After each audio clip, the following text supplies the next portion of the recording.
Daniel, capítulo 1.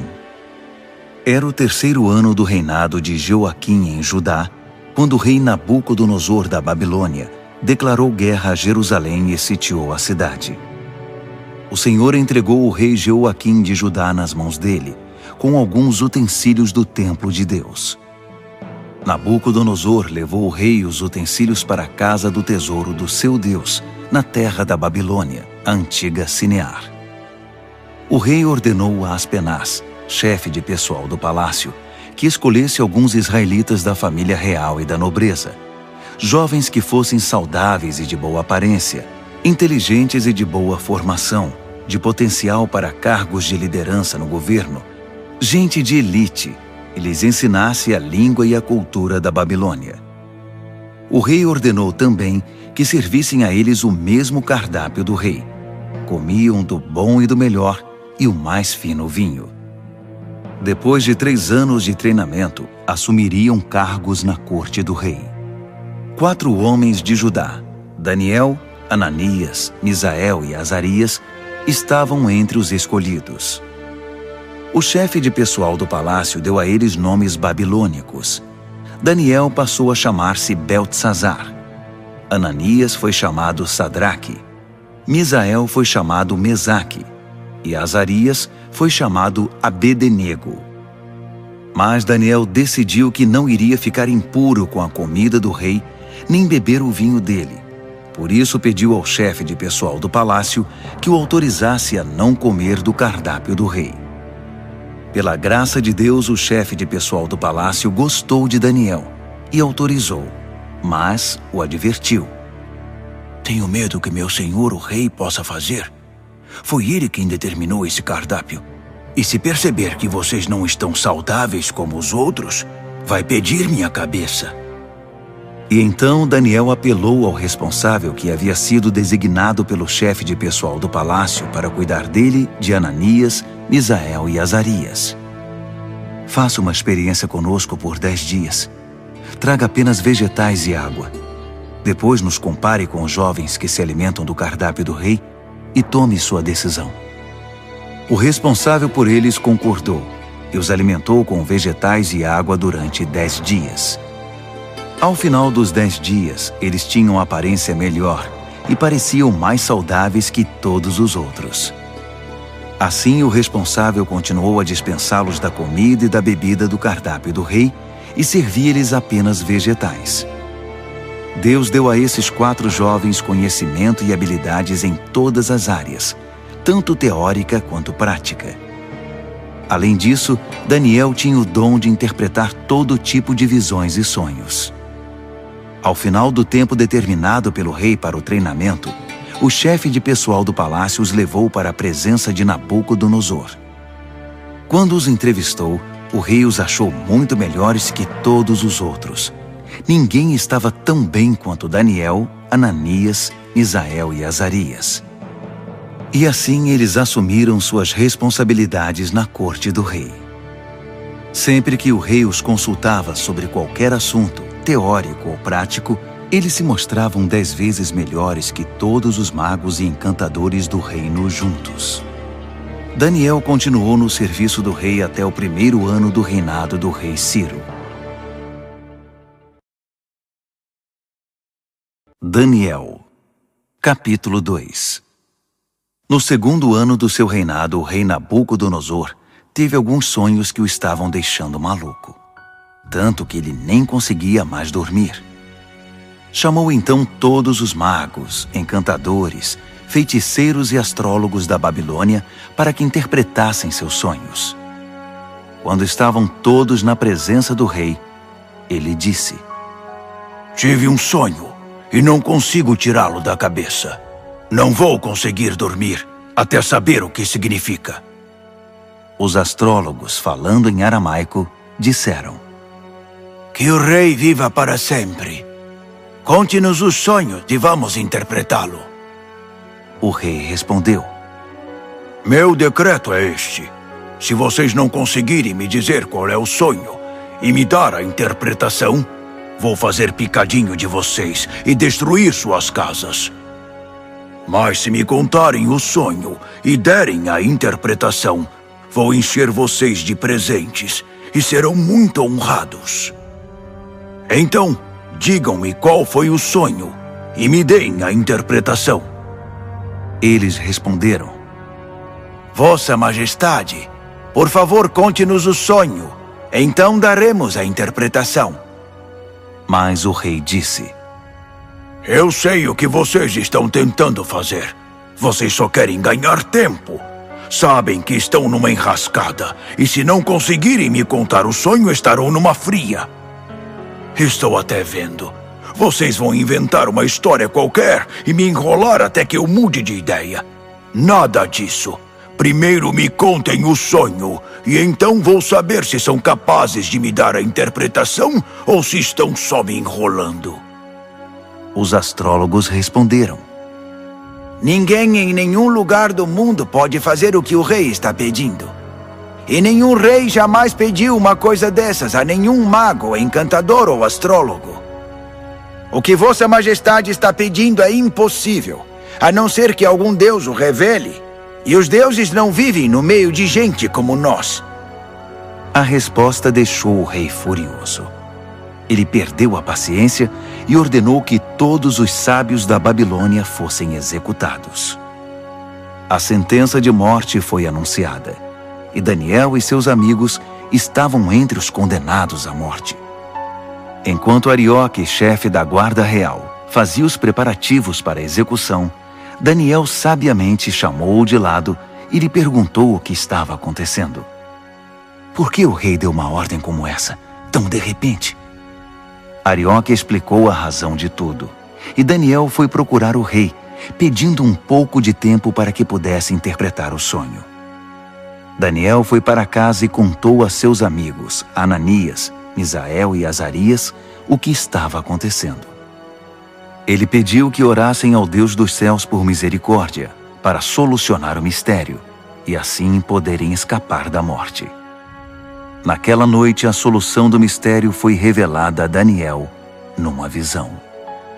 Daniel louvou ao Deus dos céus, dizendo: Bendito é o nome de Deus para todo sempre. Deus é sábio e todo-poderoso. Ele muda as estações e conduz a história. Escolhe reis e também os depõe. Ele dá tanto a sabedoria quanto o discernimento. Ele abre as profundezas, revela os segredos, conhece o que há na escuridão. A luz transborda dele. Ó Deus dos meus antepassados, a ti toda a minha gratidão e todo o meu louvor. Tu me tornaste sábio e forte, e agora nos mostraste o que pedimos. Tu resolveste o mistério do rei. Assim Daniel voltou a falar com Arioque, o encarregado da execução. Ele disse: Cancele a execução. Leve-me ao rei. Eu vou interpretar o sonho dele. Arioque não perdeu um minuto. Correu ao rei, levando Daniel com ele, e disse: Achei um homem entre os exilados de Judá que pode interpretar o sonho. O rei perguntou a Daniel, cujo nome babilônico era Beltesazar: Você tem certeza de que pode fazer isto? Contar o sonho e interpretá-lo? Daniel respondeu ao rei: Nenhum homem pode decifrar o mistério do rei, quem quer que seja, sábio, encantador, mago ou astrólogo. Mas há um Deus no céu que revela os mistérios, e ele me revelou. Ele está mostrando ao rei Nabucodonosor o que vai acontecer no futuro. Este é o sonho que o rei teve, a visão que encheu sua mente. Enquanto Vossa Majestade estava deitado na cama, ó rei, vieram ideias sobre o que vai acontecer no futuro. Aquele que revela mistérios mostrou ao rei o que vai acontecer. Mas a interpretação foi dada por meu intermédio, não porque eu seja mais sábio que qualquer outra pessoa, mas para que o rei saiba o que significa e entenda o que sonhou. O que viu, ó rei, foi uma enorme estátua em pé na sua frente, muito impressionante, mas também apavorante. A cabeça da estátua era de ouro puro, o peito e os braços eram de prata, o ventre e os quadris eram de bronze. As pernas eram de ferro, e os pés eram uma mistura de barro com ferro. Enquanto você estava olhando para a estátua, uma pedra que se soltou por si só da montanha, sem que ninguém o fizesse, atingiu a estátua, esmigalhando os pés de ferro e barro. Então tudo desmoronou e ficou em pedaços. O ferro, o barro, o bronze, a prata e o ouro. Ficou tudo como restos amontoados, relegados ao esquecimento.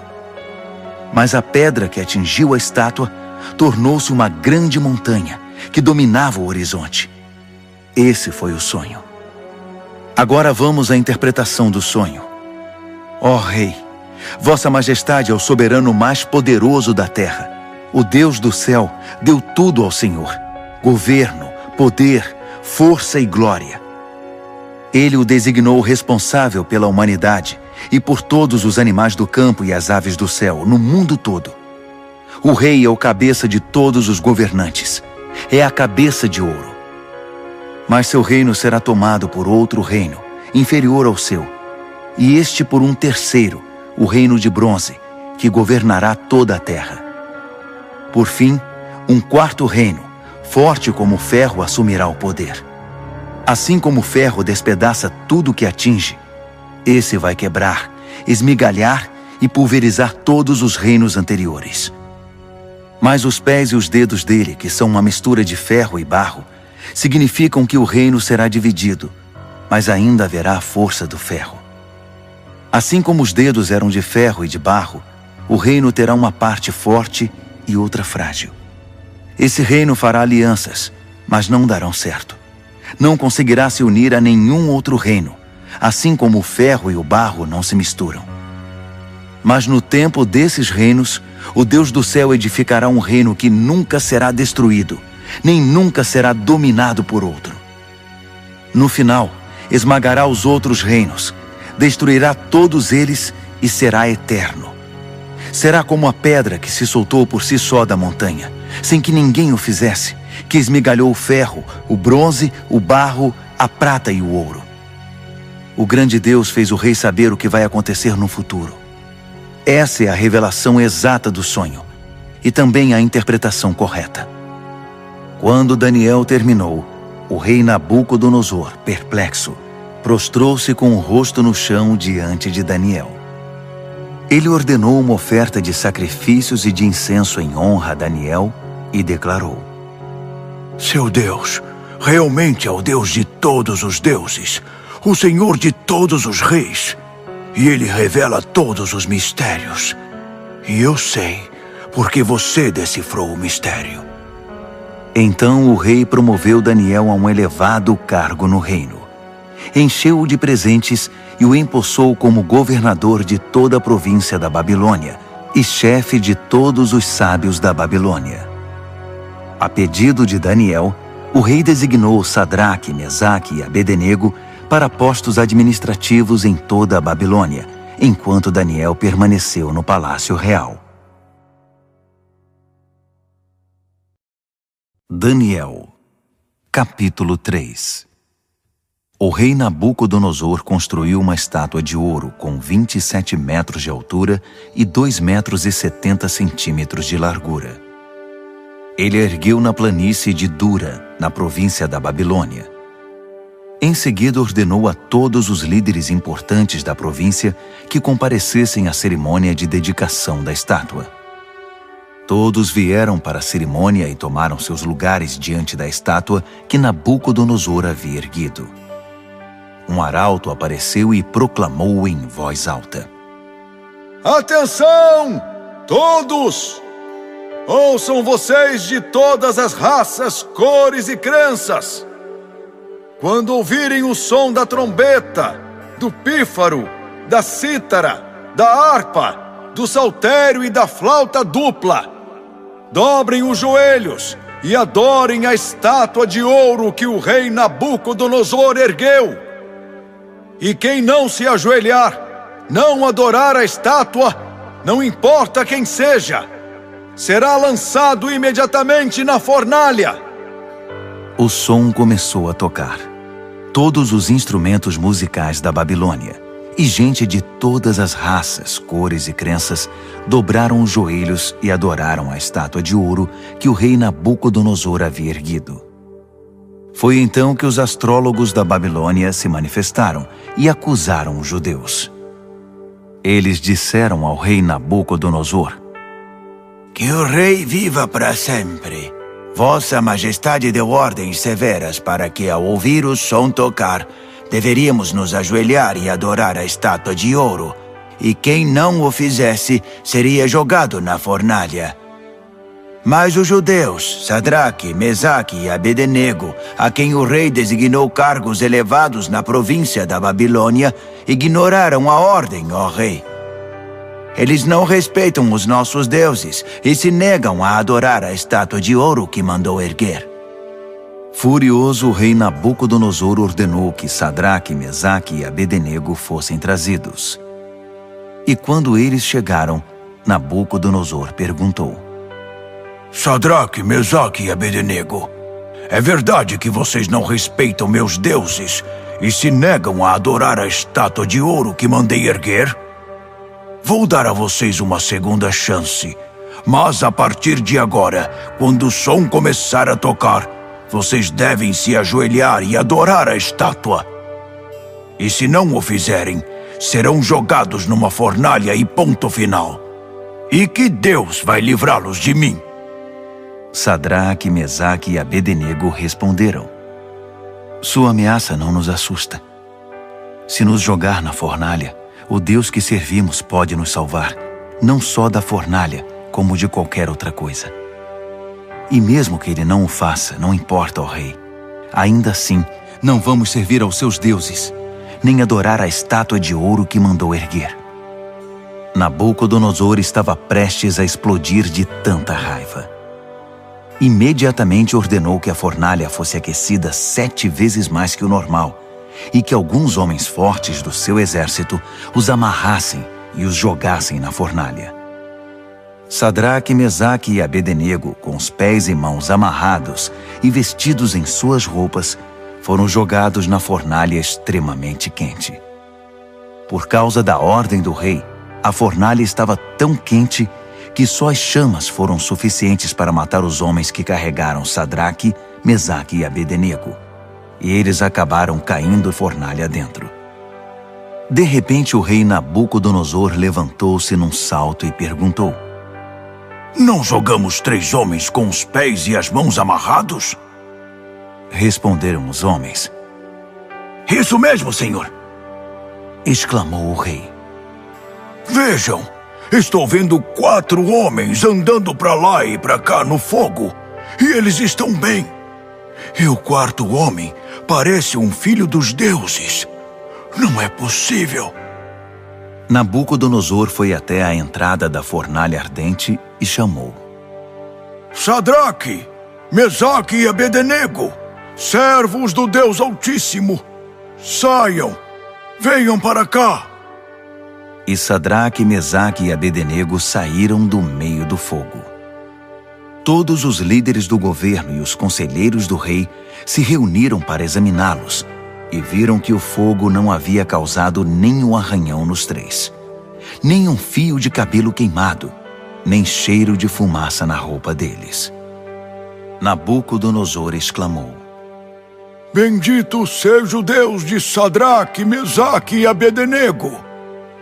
Ele enviou seu anjo e salvou seus servos. Eles confiaram no seu Deus a ponto de ignorar as ordens do rei e arriscaram sua vida, mas não serviram nem adoraram outros deuses. Por isso decreto: todo, de qualquer lugar, cor, raça ou crença, que disser alguma coisa contra o Deus de Sadraque, Mesaque e Abednego, será despedaçado, e sua casa será destruída. Nunca houve um Deus que salvasse como esse. Então o rei promoveu Sadraque, Mesaque e Abednego na província da Babilônia. Daniel, capítulo 4. O rei Nabucodonosor a todos, de todas as raças, cores e crenças do mundo. Paz e prosperidade a todos. É um privilégio contar a vocês os grandes milagres que o Deus Altíssimo fez por mim. Seus milagres são impressionantes e suas maravilhas surpreendentes. Seu reino dura para sempre e seu governo soberano é eterno. Eu, Nabucodonosor, vivia tranquilo no meu palácio, mas tive um sonho, quase um pesadelo, que me deixou abalado. Mandei buscar todos os sábios da Babilônia para que interpretassem o sonho. Quando todos estavam reunidos, magos, encantadores, astrólogos e adivinhos, contei-lhes o sonho, mas ninguém conseguiu dizer o significado. Mas veio Daniel, um homem cheio do Espírito Santo Divino, e contei a ele o sonho. O seu nome babilônico é Beltesazar, assim chamado em homenagem ao meu Deus. Beltesazar, eu disse, chefe dos magos, sei que você é um homem cheio do Espírito Santo Divino e que não há mistério que você não consiga desvendar. Ouça este sonho que eu tive e interprete-o para mim. Isto foi o que vi deitado na minha cama. Havia uma grande árvore no centro do mundo. Eu olhei e a árvore cresceu, tornando-se maior ainda. Seu topo alcançava o céu e era visto de todos os lugares da terra. Suas folhas eram belas e seus frutos fartos, produzindo comida suficiente para todos. Os animais se abrigavam debaixo dela e as aves faziam ninhos nos galhos. Todo mundo dependia dela. E enquanto eu ainda estava deitado, vi também isto.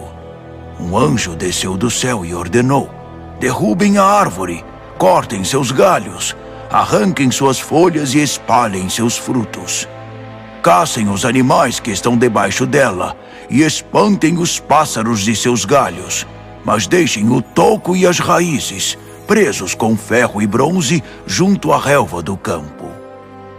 Deixem que ele seja molhado pelo orvalho do céu e se alimente de capim com os animais. Que ele perca a mente humana e seja como um animal, e assim seja até que se passe 7 tempos. Os anjos anunciam esse decreto, as santas sentinelas trazem essa sentença, para que todos que vivem saibam que o Deus Altíssimo tem domínio sobre os reinos dos homens. Ele conduz tudo conforme seu querer, e de gente simples faz poderosos. Isso é o que eu, rei Nabucodonosor, sonhei. Beltesazar, agora é sua vez de interpretar o sonho para mim. Ninguém entre os sábios da Babilônia conseguiu ver sentido algum nele, mas tenho certeza de que você pode interpretá-lo, pois é cheio do Espírito Santo Divino. Daniel, Beltesazar, ficou tão apavorado por um momento que nem conseguia falar. Disse o rei: Beltesazar, fique calmo. Não deixe que o sonho e a interpretação o assustem. Disse Beltesazar: meu senhor, gostaria que esse sonho fosse sobre seus inimigos e a interpretação para seus adversários. A árvore que você viu e que cresceu e ficou tão alta que o topo alcançava o céu, visível dos 4 cantos da terra. A árvore de folhagem viçosa e fartos frutos, suficiente para todos. A árvore sob a qual os animais buscavam refúgio e na qual as aves faziam seus ninhos. É o Senhor, ó Rei. Vossa Majestade é a árvore. Você cresceu e ficou forte. Sua Majestade atinge o céu e seu governo se estende aos 4 cantos da terra. E os anjos que desciam do céu proclamando: derrubem a árvore, destruam-na, mas deixem o toco e suas raízes na terra, presos com ferro e bronze junto à relva do campo. Deixem que ele seja molhado pelo orvalho do céu e que se alimente de grama com os animais durante 7 tempos. Isso, ó Rei, também se refere ao Senhor. Significa que o Deus Altíssimo proclamou uma sentença contra o rei. Será tirado do convívio dos homens e viverá com os animais. Se alimentará de capim como os bois e se molhará com o orvalho do céu. Isso durará 7 tempos, e o Senhor aprenderá que o Deus Altíssimo tem o domínio dos reinos dos homens e conduz tudo conforme seu querer. A parte sobre o toco da árvore e suas raízes que são deixados significa que seu reino ainda será devolvido depois que o Senhor reconhecer que é Deus quem tem domínio sobre tudo. Portanto, ó rei, aceite meu conselho. Abandone seus pecados e comece a viver diferentemente. Deixe essa vida de maldades. Viva com justiça e cuide dos necessitados e desamparados. Só assim o Senhor continuará a viver tranquilo. Tudo isso aconteceu ao rei Nabucodonosor.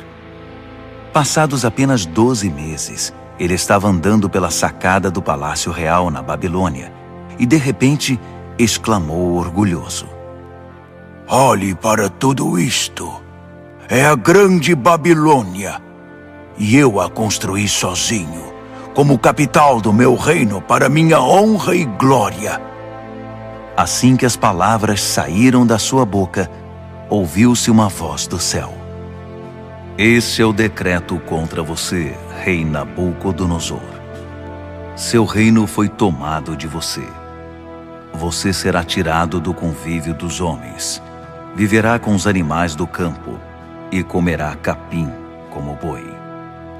A sentença é para 7 tempos, o suficiente para você aprender que o Deus Altíssimo tem domínio sobre os reinos dos homens e põe no trono quem ele quer.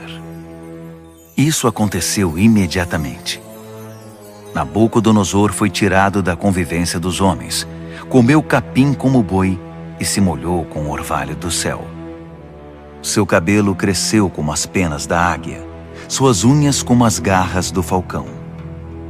Ao final daquele período, eu, Nabucodonosor, olhei para o céu, recobrei o juízo e bendisse o Deus Altíssimo, agradecendo e glorificando ao Deus que vive para sempre. Seu domínio dura para sempre, seu reino nunca será decadente. A vida na terra é insignificante. Deus faz tudo conforme seu querer. Ninguém pode opor-se à sua vontade. Ninguém pode questioná-lo ou desafiá-lo. Ao mesmo tempo em que recobrei o juízo, recuperei a majestade e a glória do meu reino. Todos os líderes e gente importante vieram me ver.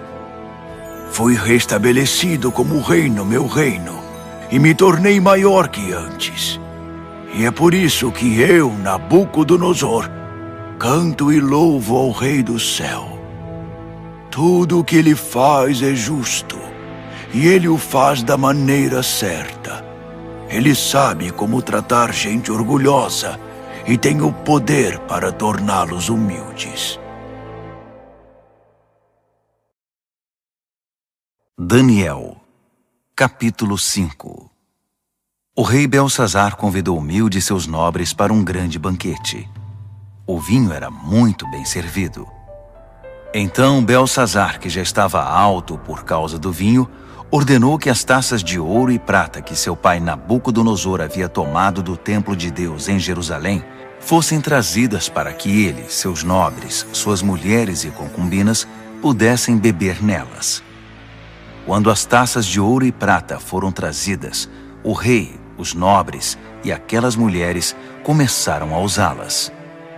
Beberam seu vinho e, já bêbados, louvaram seus deuses de ouro, prata, bronze, ferro, madeira e pedra. Naquele exato momento, os dedos de uma mão humana apareceram e começaram a escrever na parede rebocada do palácio, na parte mais iluminada. Quando o rei viu a mão escrevendo na parede, ficou pálido, muito assustado. Suas pernas ficaram bambas, tremiam sem parar, e os joelhos batiam um no outro. Ele gritou para que chamassem os encantadores, os astrólogos e os adivinhos, e prometeu: Quem conseguir ler esta escrita na parede e me disser o que significa, será famoso e rico. Ganhará um manto de púrpura e uma bela corrente de ouro, e será o terceiro mais importante do reino. Todos tentaram, mas ninguém conseguiu enxergar um sentido nas palavras escritas na parede. Ninguém conseguia entender o que estava escrito, muito menos interpretá-lo. Então o rei ficou apavorado, pálido, em completo estado de choque. Os nobres também estavam em pânico. A rainha soube que o rei e os nobres estavam em estado de choque e veio ao salão do banquete. Ela disse: "Que o rei viva para sempre. Não se assustem, não fiquem aí sentados pálidos desse jeito. Há um homem no reino que é cheio do Espírito Santo divino. Durante o reinado do seu pai, ele ficou conhecido pelo seu brilho intelectual e por sua sabedoria espiritual. Ele era tão capaz que seu pai, o rei Nabucodonosor, fez dele o chefe de todos os magos, encantadores, adivinhos e astrólogos. Não havia ninguém como ele. Ele conseguia fazer qualquer coisa: interpretar sonhos, decifrar mistérios, explicar enigmas. Seu nome é Daniel, mas o rei mudou o nome dele para Beltesazar. Mande chamar Daniel. Ele vai ler o que está escrito aí." Assim Daniel foi chamado. O rei perguntou: "Você é Daniel, que foi um dos exilados que meu pai trouxe de Judá? Já ouvi falar que você é cheio do Espírito Santo, tem uma mente brilhante e é incrivelmente sábio. Os sábios e encantadores foram trazidos aqui para ler esta escrita na parede e interpretá-la, mas nenhum deles conseguiu ler nada. Mas ouvi dizer que você interpreta sonhos e decifra mistérios. Então, se você conseguir ler e interpretar, será um homem famoso e rico. Ganhará o manto de púrpura e uma bela corrente de ouro, e será o terceiro mais importante do reino." Daniel respondeu ao rei: "Pode ficar com os presentes ou dá-los a outra pessoa. Mas vou ler a escrita para o rei e interpretar seu significado. Ouça, ó rei, o Deus Altíssimo deu a seu pai Nabucodonosor um grande reino e uma gloriosa reputação. Deus o fez muito poderoso, e pessoas de todos os lugares, de toda raça, cor ou crença, se sentiam intimidadas por ele. Ele as matava ou poupava, como e quando queria. Promovia ou humilhava as pessoas como bem desejava. Então Deus o humilhou e o privou de todo o poder. Ele foi tirado do convívio dos homens e passou a viver como animal. Comeu capim como boi e se molhou com o orvalho do céu até aprender esta lição: que o Deus Altíssimo tem domínio sobre os reinos dos homens e põe no trono quem ele quer. Você é filho dele, sabe de tudo isso, mas é tão arrogante quanto ele no seu pior momento. Olhe para você mesmo. Quer competir com o Senhor do céu? Você mandou buscar as taças sagradas do templo dele só por farra, para que o Senhor, seus nobres, suas mulheres e concubinas pudessem beber nelas. O rei usou as taças sagradas para brindar seus deuses de prata e ouro, de bronze e ferro, de madeira e pedra, deuses cegos, surdos e mudos.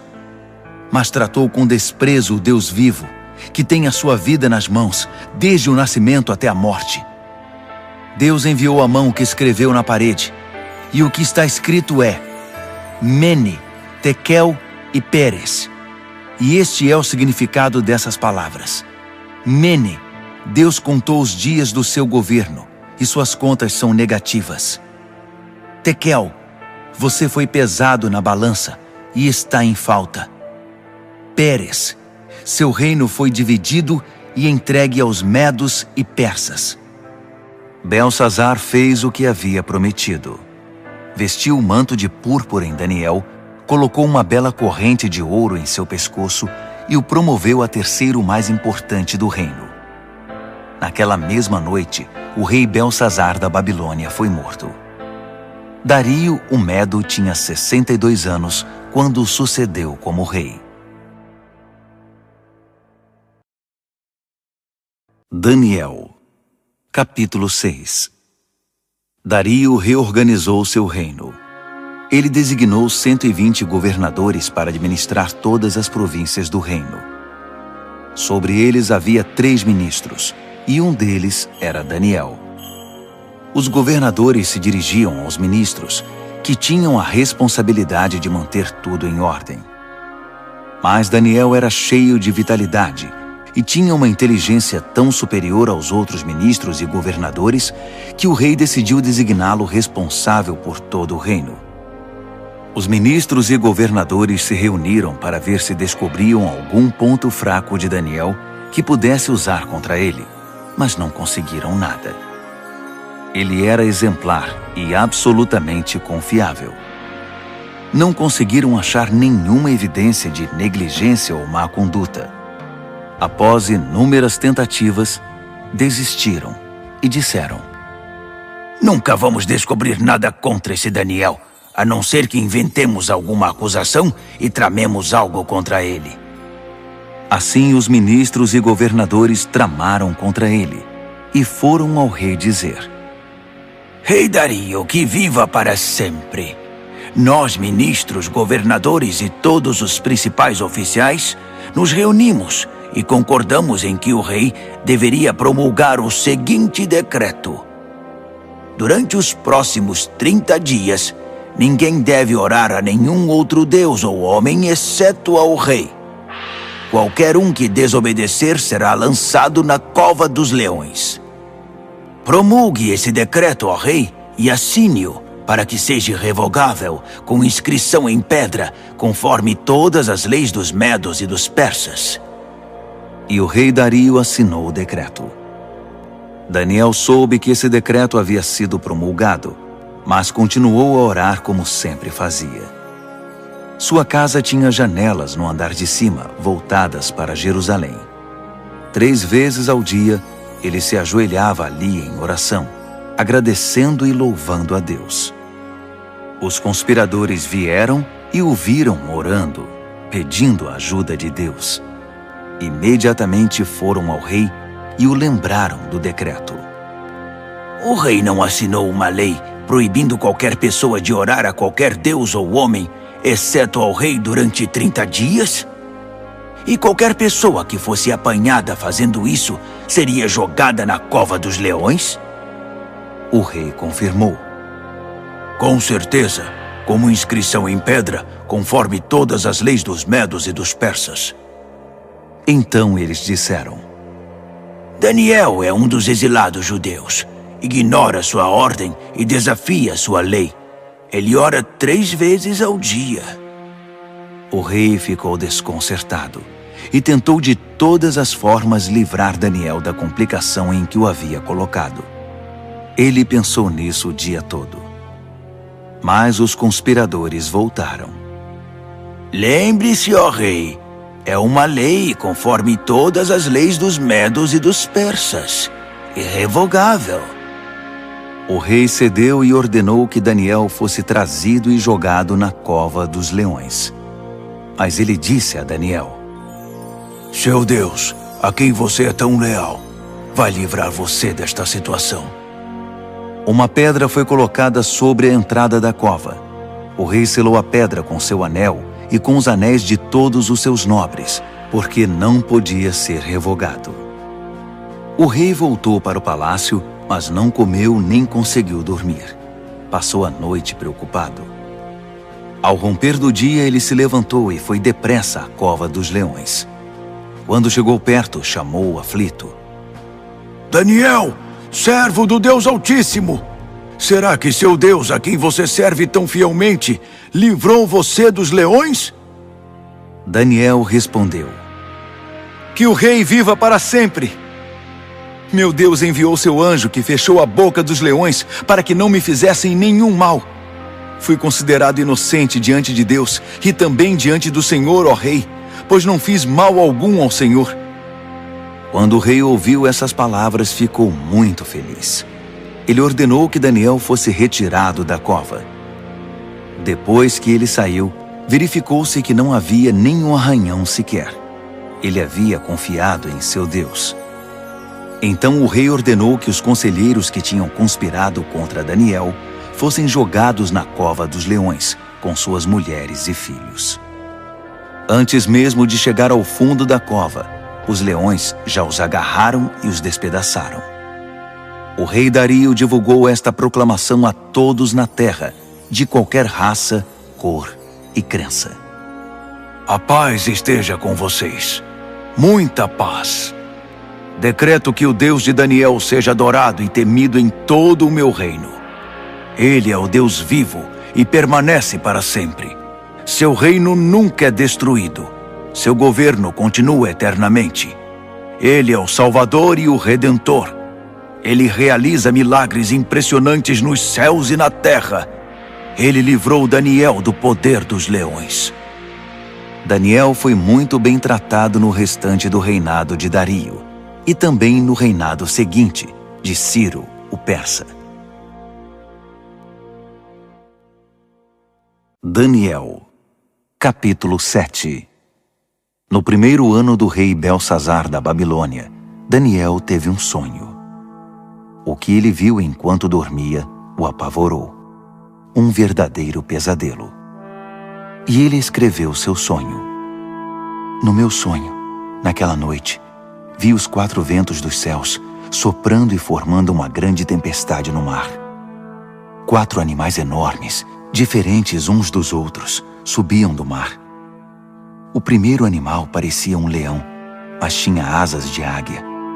Enquanto eu observava, suas asas foram arrancadas. Ele foi levantado e ficou de pé como um homem. Em seguida, deram-lhe um coração humano. Depois vi um segundo animal, que parecia um urso. Ele se levantou, segurando 3 costelas nas mandíbulas, e recebeu esta ordem: ataque, devore tudo, encha a barriga. Em seguida vi outro animal. Parecia um leopardo. Tinha 4 asas como de pássaro nas costas.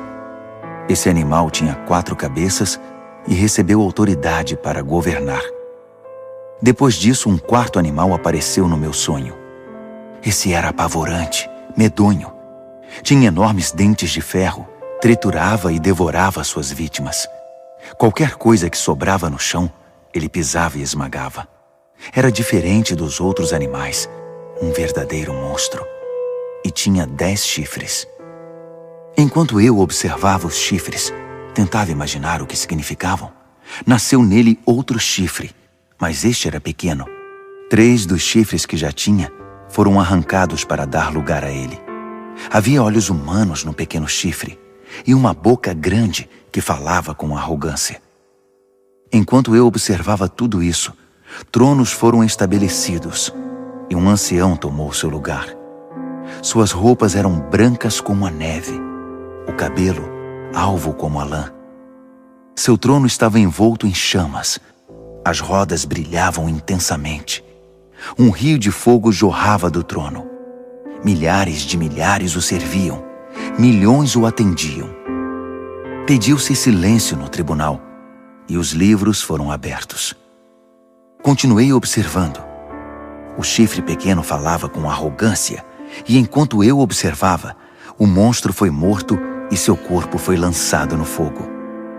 Os outros animais viveram ainda algum tempo, mas não fizeram nada, não tinham poder para governar. Meu sonho continuou. Então vi alguém, um filho de homem, chegando no meio de nuvens. Ele se aproximou do ancião e foi apresentado a ele. Ele recebeu poder para governar, toda a glória da realeza. Todas as raças, cores e crenças lhe serviram e o adoraram. Seu reinado será para sempre, não terá fim. Seu governo real nunca será destruído. Mas quanto a mim, Daniel, fiquei perturbado. As visões me deixaram apavorado. Por isso eu me aproximei de alguém que estava perto e perguntei o significado de tudo aquilo. E ele me deu a interpretação. Esses 4 animais enormes, disse ele, significam 4 reinos que aparecerão na terra. Mas a certa altura, o povo santo do Deus Altíssimo receberá o reino e o manterá para sempre. Sim, para sempre. Mas eu queria saber mais. Estava curioso sobre o 4º animal, aquele que era tão diferente dos outros, o monstro medonho com os dentes de ferro e garras de bronze, que engolia o que despedaçava e pisoteava tudo o que via pela frente. E eu queria saber também a respeito dos 10 chifres e do chifre pequeno que nasceu, ocupando o lugar de 3 dos primeiros chifres. Esse novo chifre tinha olhos e com sua boca grande falava de forma arrogante, dominando os outros chifres. Observei que esse chifre fazia guerra contra o santo povo de Deus e levava vantagem sobre eles. Mas o ancião interveio e decidiu a favor do povo do Deus Altíssimo. No final, o povo santo de Deus assumiu o controle do reino. A pessoa que estava perto de mim explicou: o quarto animal é o quarto reino que aparecerá na terra. Será diferente dos 3 primeiros, um reino monstruoso que devorará e pisoteará todos à sua volta. Os 10 chifres são 10 reis, um após o outro, que procederão desse reino. Mas então, outro rei aparecerá. Ele será diferente dos reis anteriores. Começará derrubando os outros reis e blasfemando contra o Deus Altíssimo. Ele perseguirá os seguidores do Deus Altíssimo e tentará eliminar a adoração sagrada e a prática da justiça. O santo povo de Deus será perseguido por ele durante um tempo, 2 tempos e meio tempo. Mas quando for feito silêncio no tribunal, o chifre não terá mais o seu poder e será destruído definitivamente. O governo real, a autoridade e a glória de todos os reinos debaixo do céu serão entregues ao povo do Deus Altíssimo, e esse governo durará para sempre. Todos os outros governantes irão servir e prestar obediência a ele. O sonho acabou assim, e eu, Daniel, continuei chocado, como alguém que tinha acabado de ver um fantasma, mas guardei tudo para mim. Daniel, capítulo 8. No 3º ano do reinado de Belsazar, eu, Daniel, tive outra visão. Era a 2ª visão. Nessa visão, eu me vi em Suzã, a capital da província de Elão, diante do canal Ulai. Ao olhar em volta, fiquei surpreso de ver um carneiro diante de mim. O carneiro tinha 2 chifres enormes, um maior que o outro, mas o chifre maior foi o último a aparecer. Fiquei observando enquanto o carneiro avançava, primeiro para o oeste, depois para o norte e então para o sul. Nenhum animal conseguia enfrentá-lo. Ele fazia o que queria e, todo arrogante, posava de rei dos animais. Enquanto eu observava, tentando entender o significado de tudo aquilo, vi também um bode que tinha um enorme chifre no meio da testa. Ele vinha do oeste e percorreu toda a terra, sem tocar o solo uma única vez. O bode aproximou-se do carneiro de 2 chifres que eu tinha visto antes diante do canal e o atacou ferozmente. Observei enquanto ele, louco de raiva, atacava o carneiro. A violência era tanta que ele lhe quebrou os 2 chifres. O carneiro não conseguiu resistir. O bode o derrubou e o pisoteou. Nada pôde salvar o carneiro. Então o bode tornou-se cada vez mais arrogante, e no auge do poder, seu chifre imenso se quebrou, e 4 outros chifres enormes surgiram no lugar, apontando para o norte, o sul, o leste e o oeste. De um desses grandes chifres surgiu outro chifre pequeno, mas o seu poder cresceu até atingir o sul e o leste, e a querida terra prometida. Cresceu tanto que atingiu as estrelas, o exército celestial, e lançou algumas delas na terra e as pisoteou. Ele ousou até desafiar o poder de Deus, o príncipe do exército celestial. Ele acabou com a adoração diária e profanou o santuário. Como castigo pelos seus pecados, o santo povo de Deus também foi atacado por ele. O chifre desprezou a verdade de Deus. Extremamente arrogante, dominou tudo o que via pela frente. Naquele momento ouvi 2 anjos conversando. O primeiro perguntou: quanto tempo vai durar isso? Sem adoração diária, esse castigo devastador pelo pecado? E o povo de Deus e o santuário vão continuar sendo desprezados e pisoteados? O outro respondeu: um período de 2.300 tardes e manhãs. Então, o santuário será restaurado. Enquanto eu, Daniel, estava tentando encontrar um sentido no que via, uma figura humana apareceu diante de mim. Ouvi uma voz de homem que vinha do canal de Ulai e chamava: Gabriel, diga a este homem o que está acontecendo. Explique a visão a ele. Ele veio até mim, mas quando se aproximou, fiquei aterrorizado e me prostrei com o rosto em terra. Ele disse: entenda que esta visão diz respeito ao final dos tempos. Assim que ele falou, eu desmaiei, com o rosto no chão. Mas ele me despertou e me levantou. Ele continuou: vou contar a você o que vai acontecer nos dias de juízo, pois haverá um fim para tudo isso. O carneiro de 2 chifres que você viu representa os 2 reis dos medos e dos persas. O bode representa o reino dos gregos, e o chifre enorme na testa dele é o primeiro rei. Os 4 chifres que surgiram no lugar dele, depois que foi quebrado, são os 4 reis que virão depois dele, mas sem o mesmo poder. Quando o reinado deles estiver no fim e as rebeliões se intensificarem, surgirá um rei cruel, um mestre da maldade. Seu poder aumentará imensamente. Ele será arrogante, de fala autoritária, fazendo exatamente o que quer. Derrubará poderosos e santos por todos os lados. Suas ações criminosas vão se multiplicar. E como vão? Ele vai achar que é invencível e vai se livrar de todos os que cruzarem seu caminho. Mas quando enfrentar o príncipe dos príncipes, será esmigalhado, mas não por mãos humanas. A visão das 2.300 tardes e manhãs é precisa, mas confidencial. Então, mantenha-a em segredo. Refere-se ao futuro distante. Eu, Daniel, acabado, esgotado por alguns dias, finalmente encontrei forças para voltar ao trabalho e tratar dos negócios do rei. Mas continuei apavorado com a visão, pois não conseguia entender coisa alguma. Daniel, capítulo 9. Dario, filho de Xerxes, da linhagem dos Medos, tornou-se rei da Babilônia.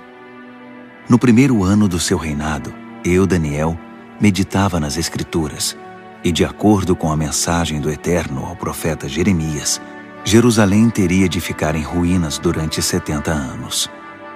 Recorri ao Senhor Deus em busca de uma resposta. Orava com dedicação e sinceridade. Jejuava, vestia pano de saco e me ajoelhava nas cinzas. Derramei meu coração e abri minha alma para o Eterno, meu Deus. Ó Senhor, grande e soberano Deus, Tu nunca falhas em cumprir a Tua aliança. Nunca desistes daqueles que Te amam e obedecem ao que ordenas. Mas nós pecamos de todas as formas possíveis.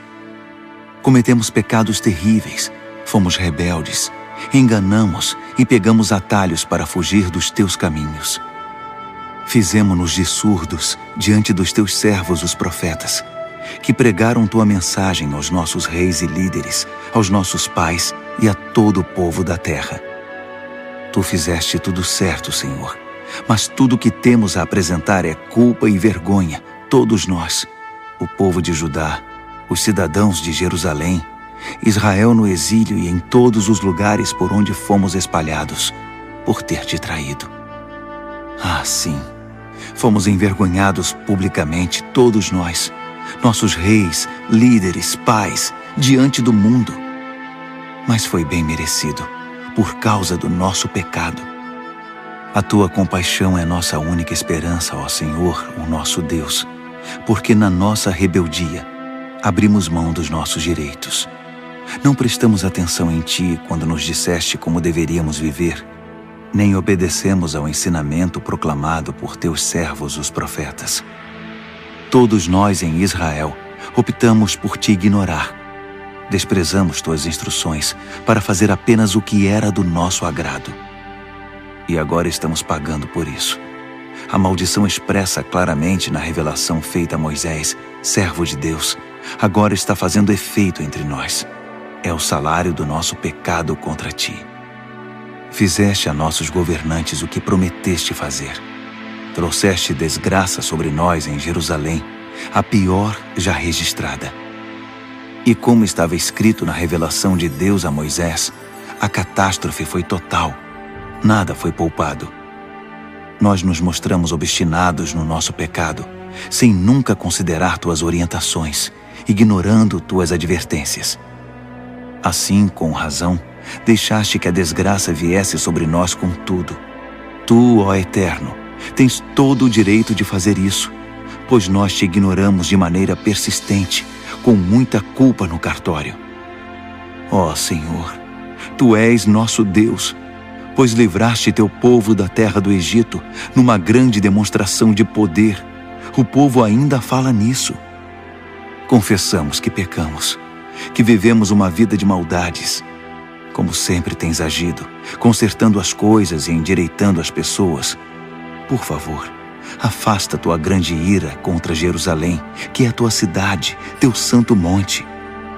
Sabemos que foi por culpa nossa que isso aconteceu. Tudo por causa do nosso pecado e do pecado de nossos pais. E agora estamos envergonhados diante de todos. Somos motivo de zombaria na nossa vizinhança. Por isso, ouve, ó Deus, esta oração sincera do teu servo. Tem misericórdia do teu santuário arruinado. Age de acordo com o que és, não segundo o que somos. Atende nossa oração, ó Deus. Abre os olhos e observa a nossa cidade arruinada, a cidade chamada pelo teu nome. Sabemos que não merecemos tua atenção. Nosso apelo é a tua compaixão. Esta oração é nossa única esperança. Senhor, ouve-nos. Senhor, perdoa-nos. Senhor, olha para nós e faz alguma coisa. Senhor, não nos desprezes. Tua cidade e teu povo são chamados pelo teu nome. Defende teus interesses. Enquanto eu derramava meu coração, confessando meu pecado e o pecado do meu povo Israel, orava e apresentava toda a minha vida diante do Eterno e intercedia pelo santo monte do meu Deus. Enquanto eu estava mergulhado na oração, Gabriel, o ser semelhante a um homem, aquele que eu tinha visto numa visão anterior, aproximou-se de mim, voando como uma ave na hora da adoração da noite. Ele se pôs diante de mim e disse: Daniel, vim esclarecer as coisas. Assim que você começou sua oração, a resposta foi dada, e agora estou aqui para entregá-la. Você é muito amado, por isso, ouça com cuidado para entender o significado da revelação. 70 semanas estão decretadas para seu povo e sua santa cidade, como forma de conter a rebelião, dar fim ao pecado, arrancar o crime pela raiz, estabelecer a justiça para sempre, cumprir a profecia e ungir o lugar santíssimo. Aqui está o que você precisa entender. Desde o momento em que a ordem for dada para a reconstrução de Jerusalém, até a vinda do líder ungido, haverá 7 semanas. A reconstrução levará 62 semanas, incluindo a construção de ruas e muros. Serão tempos difíceis. Depois das 62 semanas, o líder ungido será morto. É o seu fim. A cidade e o santuário serão arruinados pelo exército do novo líder que chegar. O fim virá de repente, como uma onda enorme. Haverá guerras até o fim, e a desolação estará na ordem do dia. Então, no período de 1 semana, ele fará muitas alianças importantes, mas na metade dessa semana, ele acabará com a adoração e as orações. No lugar da adoração, irá se instalar a besta da profanação, que permanecerá ali até finalmente ser destruída. Daniel, capítulo 10. No 3º ano do reinado de Ciro, rei da Pérsia, uma mensagem veio a Daniel, cujo nome babilônico era Beltesazar. A mensagem era verdadeira e falava de uma grande guerra. Ele entendeu, pois seu significado veio por revelação. Durante aqueles dias, eu, Daniel, guardei luto por Jerusalém durante 3 semanas. Comi apenas comida simples, sem tempero, e não comi carne nem bebi vinho. Não tomei banho nem me barbeei, até que tivessem passado as 3 semanas.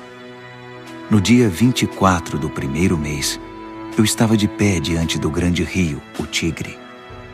Levantei os olhos e, para minha surpresa, vi um homem vestido de linho, com um cinto de ouro puro na cintura.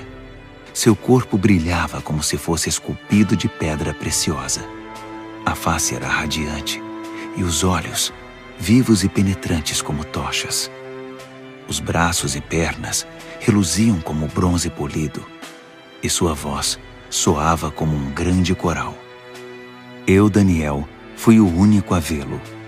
Os homens que estavam comigo, embora não estivessem vendo, foram tomados de medo e correram para se esconder, temendo o pior. Quando fiquei sozinho depois dessa visão, abandonado pelos meus amigos, meus joelhos ficaram bambos e o rosto pálido, sem força nenhuma. Quando ouvi o som da sua voz, não resisti e desmaiei. Caí com o rosto no chão.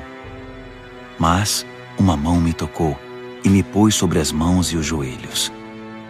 Daniel, ele disse, homem de valor, Deus ama você demais. Levante-se e preste muita atenção à minha mensagem.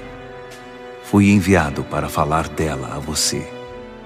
Quando ele disse isso, eu me levantei, mas não conseguia parar de tremer. Fique tranquilo, ele continuou. Não tenha medo. Quando você decidiu se humilhar para receber entendimento, sua oração foi ouvida e eu me dispus a vir até aqui. Mas fui impedido pelo anjo, que é o príncipe do reino da Pérsia, e isso me atrasou por 3 semanas. Mas Miguel, um dos anjos supremos, veio em meu socorro e ficou ali com o anjo, que é o príncipe da Pérsia.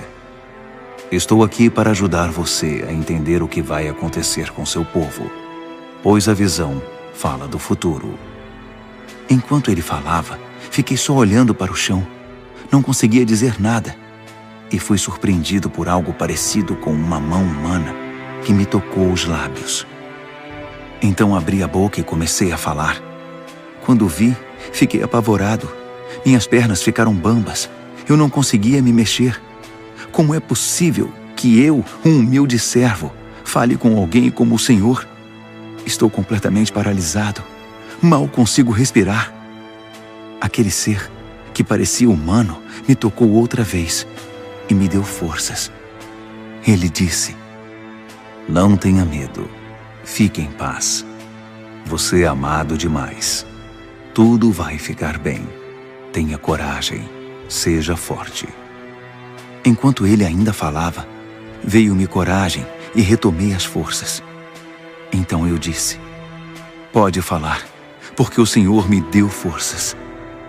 Ele disse, você sabe por que vim aqui? Preciso voltar para lutar contra o anjo que é o príncipe da Pérsia. E depois que eu o tirar do caminho, chegará o anjo que é o príncipe da Grécia. Mas antes deixe-me contar a você o que está escrito no livro da verdade. Ninguém me ajuda na minha luta contra esses seres, a não ser Miguel, o anjo, que é o príncipe de vocês. Daniel, capítulo 11. Eu tenho ajudado da melhor maneira possível, desde o primeiro ano do reinado de Dario, rei dos Medos. Mas agora deixe-me dizer como estão as coisas. Outros 3 reis da Pérsia aparecerão, e depois deles um 4º rei, que será muito mais rico que os outros. Quando ele achar que já tem poder suficiente, ganho com sua riqueza, declarará guerra contra o reino da Grécia. Nesse momento, aparecerá um rei poderoso, que dominará um enorme território e conduzirá tudo como bem entender. Mas no auge do seu poder, quando tudo estiver aparentemente bem, seu reino se dividirá em 4 partes, norte, sul, leste e oeste. Mas seus herdeiros não receberão nada. Não haverá continuidade do poder, pois outros o tomarão. Em seguida, o rei do sul se fortalecerá, mas um dos seus príncipes será mais forte que ele e governará um território ainda maior. Depois de alguns anos, os dois se tornarão aliados, e a filha do rei do sul se casará com o rei do norte para consolidar o acordo. Mas a influência dela enfraquecerá e seu filho não sobreviverá. Ela, seus servos, seu filho e seu marido serão traídos. Algum tempo depois, alguém da família real aparecerá e assumirá o trono. Ele assumirá o comando do exército, invadirá o norte e alcançará grande vitória. Ele tomará os deuses de metal deles e todos os utensílios de ouro e prata que os acompanham e os levará para o Egito. Passado algum tempo, o rei do norte se recuperará e invadirá a terra do rei do sul, mas não terá sucesso. Terá de bater em retirada. Mas seus filhos formarão um exército gigante e descerão como uma inundação, um ataque impetuoso sobre as defesas do sul. Furioso, o rei do sul sairá e enfrentará o rei do norte, que estará à espera com seu enorme exército, mas, apesar disso, será derrotado. Enquanto os cadáveres são tirados do campo, o rei, com muita sede de sangue, sairá massacrando dezenas de milhares. Mas sua vitória não vai durar muito, pois o rei do norte reunirá um exército ainda maior que o anterior, e depois de alguns anos, voltará à batalha com inúmeros soldados, muito arsenal e provisões inesgotáveis. Naqueles dias, muitos outros se engajarão na batalha contra o rei do sul. Revoltosos do seu próprio povo, embriagados por sonhos de poder, se ajuntarão a eles, mas acabarão frustrados. Quando o rei do norte chegar, fará rampas de cerco e conquistará a cidade fortificada. Os exércitos do sul serão despedaçados diante dele. Nem mesmo suas famosas tropas de choque conterão o agressor. Ele entrará todo arrogante, como se fosse o dono de tudo. Ele se apossará da linda terra e se instalará aí. Depois, prosseguirá para ter controle total. Fará um tratado de paz e até dará sua filha em casamento ao rei do sul, parte de uma trama para destruí-lo de vez. Mas o plano será um fiasco, não será bem sucedido. Mais tarde, voltará sua atenção para as regiões costeiras e fará inúmeros prisioneiros. Mas um general intervirá e dará um basta às suas ameaças. Quem metia medo ficará amedrontado. Ele voltará para casa e passará a cuidar dos próprios negócios.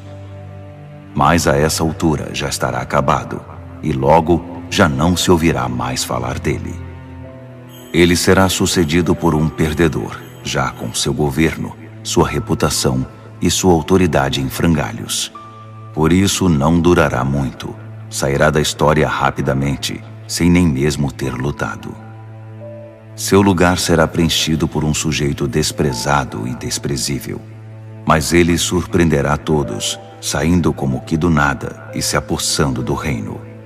Ele avançará como um rolo compressor, e até o príncipe da aliança será esmagado. Depois de negociar um cessar-fogo, ele violará as condições. Que traidor! Com alguns poucos comparsas, assumirá o controle total. Ele invadirá as províncias mais ricas, quando elas menos esperarem. Ultrapassará todos seus antepassados. Prenderá e saqueará. Viverá com seus amigos num luxo desmedido.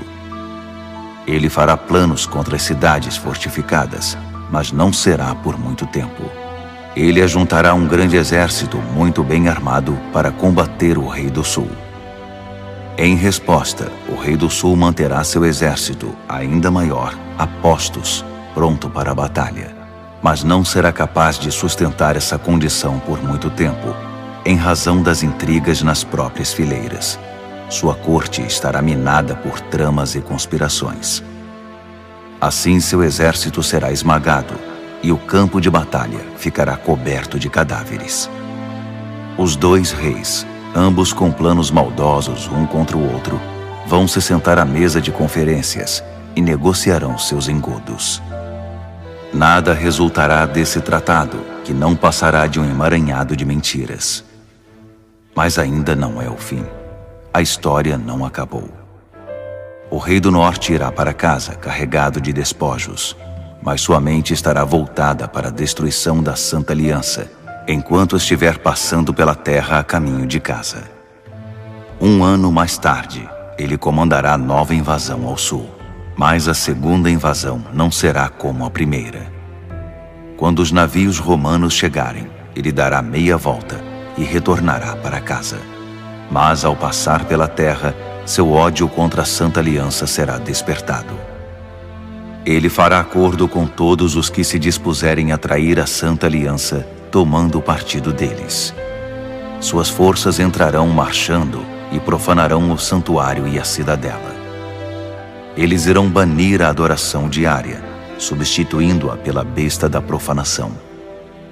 O rei do norte honrará os que traírem a Santa Aliança, corrompendo-os ainda mais com sua conversa sedutora. Mas os que forem leais a Deus tomarão posição firme a favor de Deus. Os que mantiverem o bom senso ensinarão o bem às multidões pelo exemplo. Eles serão submetidos a provas terríveis durante um certo período. Alguns serão mortos, outros queimados, alguns exilados, outros roubados. Quando a prova for muito difícil, receberão alguma ajuda, mas não muita. E muitos dos pretensos ajudadores se portarão com indiferença. A provação refinará e purificará os que mantiverem o bom senso e permanecerem leais, porque há ainda mais por vir. Enquanto isso, o rei do norte estará agindo sem impedimento. Ele se levantará a uma posição superior à de qualquer deus, e até mesmo ousará desafiar o Deus dos deuses. Por um tempo isso será tolerado, até que se complete esse tempo de juízo, pois o que foi decretado precisa ser cumprido. Ele não terá respeito algum pelos deuses dos seus antepassados, nem mesmo pelo Deus predileto das mulheres. Desprezando qualquer Deus, o rei do norte se inchará de orgulho e se achará maior que todos eles. Ele chegará a ponto de desprezar o Deus dos santos, e no lugar em que Deus é adorado, colocará em exibição, com generoso ornamento de prata, ouro e pedras preciosas, um Deus novo, do qual nunca se ouviu falar. Marchando sob a bandeira desse Deus estranho, ele atacará as principais fortalezas. Promoverá todos os que seguirem esse Deus, dando a eles cargos importantes e recompensando-os com concessões de terras. Na conclusão dessa história, o rei do sul o enfrentará, mas o rei do norte se lançará contra ele como um furacão, com seus carros e cavalos e uma grande frota de navios, e varrerá tudo que estiver no seu caminho. Ao entrar na linda terra, as pessoas cairão diante dele como peças de dominó. Só Edom, Moabe e alguns amonitas escaparão. Ele vai avançar, dominando país após país. Nem o Egito escapará. Ele confiscará o ouro, a prata e todos os bens valiosos do Egito. Os líbios e os etíopes cairão com ele. Mas nesse momento, relatos perturbadores virão do norte e do leste e o farão entrar em pânico. Furioso, ele se apressará em suprimir a ameaça. Mas assim que armar suas tendas entre o mar Mediterrâneo e o Monte Santo, inúmeras tendas reais, ele encontrará seu fim. E não haverá uma alma viva por perto para ajudá-lo. Daniel, capítulo 12. Esse será o momento quando Miguel, o grande anjo, que é o príncipe defensor do seu povo, entrará em cena. Será um tempo de desgraça, a pior desgraça que o mundo já conheceu. Mas seu povo será salvo da desgraça, todos os que tiverem o nome escrito no livro. Uma grande multidão, composta daqueles que já morreram e foram sepultados, acordará. Alguns para a vida eterna, outros para a vergonha eterna. Homens e mulheres que viveram de forma sábia e justa brilharão como a noite sem nuvens, repleta de estrelas. E os que conduziram outras pessoas ao caminho certo brilharão como estrelas para sempre. Este é um relato confidencial, Daniel, para seus olhos e ouvidos somente. Mantenha-o em segredo. Guarde o livro fechado à chave até o final. Nesse ínterim, haverá uma busca frenética para se tentar entender o que está acontecendo. Enquanto eu, Daniel, ouvia tudo isso, apareceram 2 seres, um do lado do rio em que eu estava e o outro do outro lado. Um deles perguntou a um terceiro homem vestido de linho que estava acima das águas do rio: até quando vai continuar essa história intrigante? O homem vestido de linho, que estava acima das águas do rio, levantou as mãos para o céu.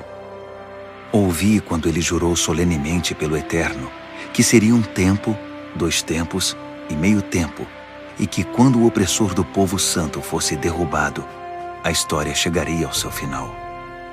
Ouvi tudo isso claramente, mas não entendi. Por isso perguntei: Senhor, pode me explicar isso? Continue a fazer o que está fazendo, Daniel. Ele disse: a mensagem é confidencial e será guardada a chave até o fim, até que tudo chegue à sua conclusão. O povo será purificado e renovado, mas os maus continuarão sendo maus, sem ter a menor ideia do que está acontecendo. Já os que viverem de forma sábia e justa entenderão tudo. A partir do momento em que a adoração diária for abolida do templo e a besta da profanação for introduzida no seu lugar, vão se passar 1290 dias. Abençoados os que persistirem pacientemente durante os 1335 dias. E você prossiga em sua jornada, sem ficar ansioso ou preocupado. Fique tranquilo. Quando tudo tiver passado, você se levantará para receber sua recompensa.